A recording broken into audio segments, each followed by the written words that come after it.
तौसीफ आलम साहब सियासी हैं, इन्होंने सर पे कफन बांधा है, हमने सर पे कफन नहीं बांधा, हमने तलवार हाथ में उठाने का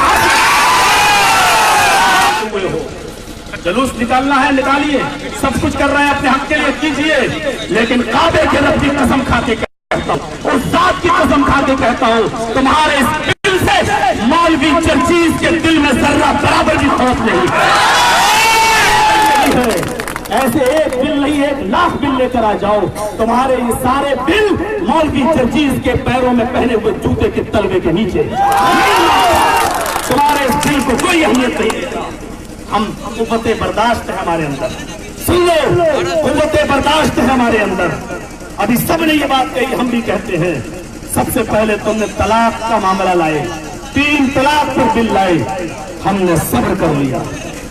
तुमने कश्मीर में 370 हटाई, मुसलमानों के जज्बात से खेलने की कोशिश की, हमने उस पर भी सब्र कर लिया। उसके बाद मॉब लिंचिंग के जरिए तुमने समुदाय विशेष मुसलमानों के नौजवानों को तुमने मारना शुरू कर दिया, हमने इसको भी बर्दाश्त कर लिया। तुमने अपने कठपुतलियों के जरिए सुप्रीम कोर्ट में बैठे हुए अपने जजों के जरिए हमारी बाबरी मस्जिद को भी रामलला के लिए विराजमान, वहां पर मंदिर का रास्ता साफ कर दिया और करा लिया।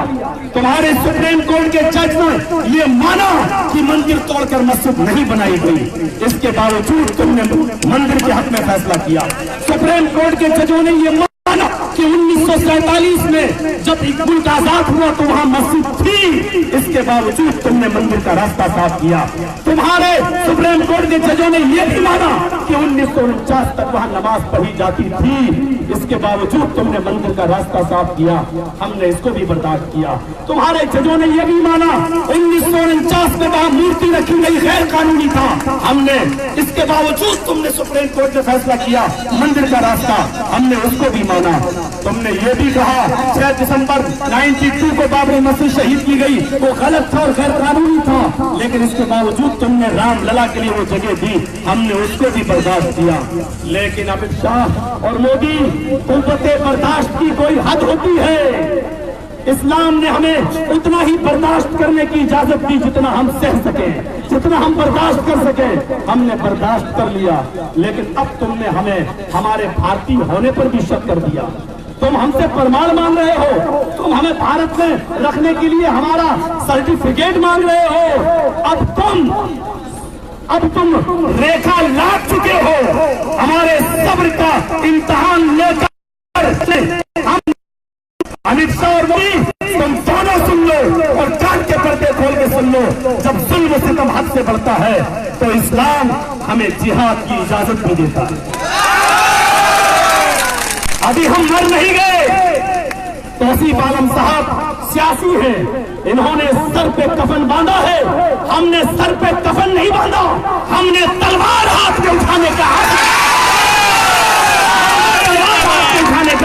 अज़्म किया है।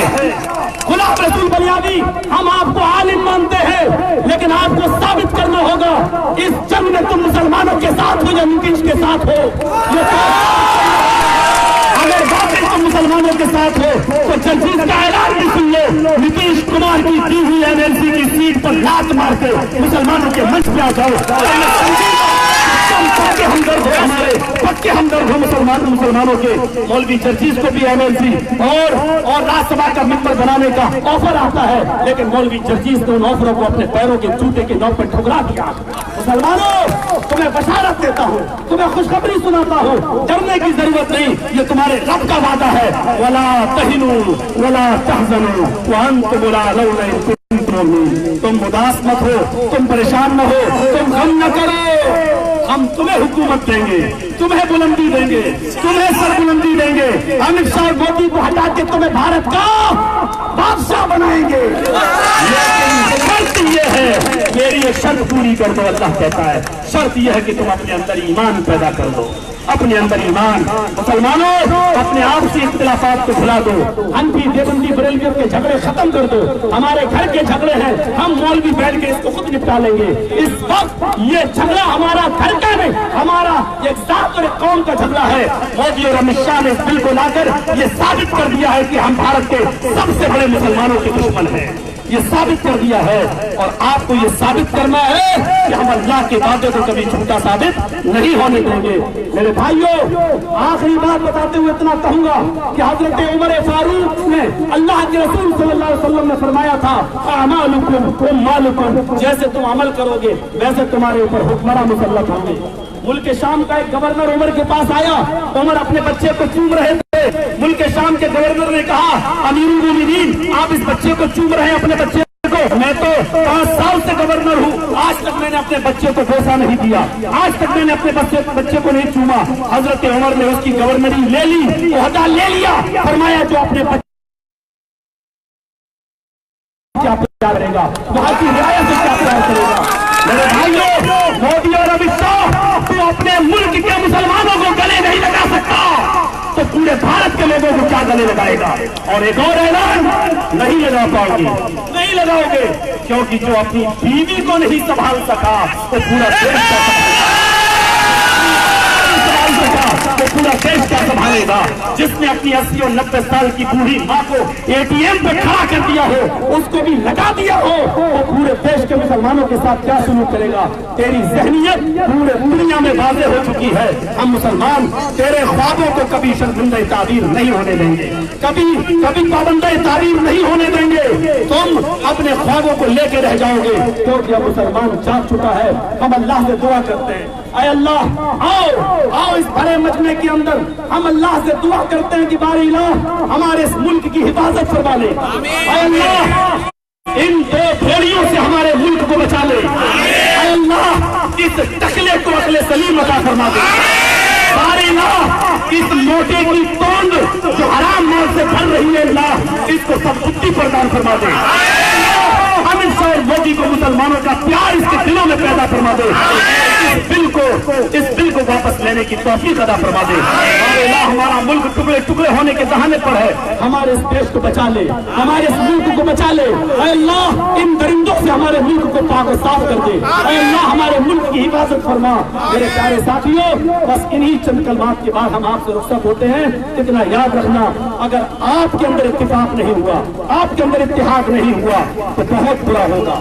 आने वाले चुनाव में इत्तेफाक और इत्तेहाद की सख्त जरूरत है। आपका वोट करना नहीं चाहिए, क्योंकि लोग चाहते हैं। इस वक्त हम ये इस दहाने पर पहुंच चुके हैं। सुन लो, बिल्कुल हमारी पोजीशन ये है कि मौलवी जर्जीज की बीवी को बच्चा हो रहा है, डिलीवरी हो रही है, डॉक्टर ने ऑपरेशन शुरू किया, भागता हुआ आया, जर्जीज साहब आपकी बीवी के पेट में जो बच्चा है उसकी हथौड़ियां लिपट गई है, हम बच्चे को बचा सकते हैं या उसकी माँ को, यानी आपकी बीवी बचेगी या बच्चा, इन दोनों में से किसको बचाया जाए। मौलवी जर्जीज का पहला बच्चा, मौलवी जर्जीज चाहता है कि मेरा बच्चा भी बच जाए, मेरी बीवी भी बच जाए, लेकिन दोनों में से कोई एक बच सकता है। इसलिए जर्जीज ने फैसला किया, बीवी को बचा लो, अगर बच्चा मर रहा है तो मर जाने दो। हमारा कुरान कहता है, हमारी हदीस कहती है, ऐसी सूरत में तुम पर कोई गुनाह नहीं पड़ेगा, क्योंकि बच्चे को बड़े नुकसान से बचने के लिए तुमने छोटा नुकसान किया है। मुसलमानों, आने वाले इंतखाब में, आने वाले चुनाव में अगर बीजेपी को बरसरे इख्तियार पर से हटाने के लिए